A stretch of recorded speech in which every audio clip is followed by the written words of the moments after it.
నా జీవితంలో నేను స్టాగ్నేషన్ అనుభవిస్తున్నాను అన్నట్లయితే నేను మొట్టమొదటిగా పరిగెత్తుతానండి. నా భారం అంతా కూడా దేవుని సన్నిధిలో కుమ్మరించుకో. నీటితో విత్తువాడు సంతోష పనులు కోస్తాడంట.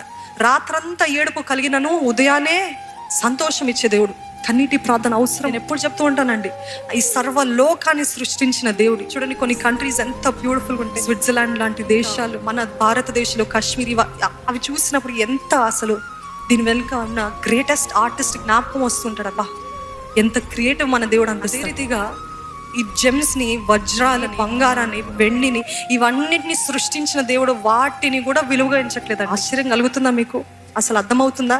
మనకి వజ్రాలని చూస్తే అబ్బా అని నోరు తెరిచి చూస్తాం. ఏమైనా విలువైనది బ్యూటిఫుల్ గా కనిపి అబ్బా అని చూస్తుంటాం. కానీ దేవుడు అవి కూడా లెక్క చేయట్లేదంట. కానీ ఏం లెక్క చేస్తున్నారు తెలుసా? మన కన్నీలను ఆయన బుడ్డిలో అంటే దాచిపెట్టుకొని చూస్తున్నాడు. ఇది నా బిడ్డ కాచిన కన్నీలు అని దాన్ని చూస్తున్నాడు. ఆయన పుస్తకంలో రాసుకుని ఉన్నాడంట. అంత విలువైనది దేవుని దృష్టిలో మన కన్నీరు. నా కన్నీరు ఎక్కడ పోయింది దేవా, నా మోర ఎక్కడ పోయింది అని బాధపడకండి. మీ కన్నీరు ఒక పునాది వేస్తున్నాడు దేవుడు. హల్లెలూయా.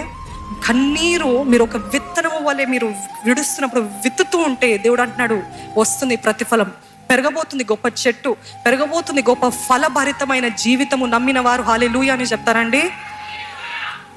కన్నీటి ప్రార్థన మన పరిస్థితులు మార్చగలుగుతుందండి.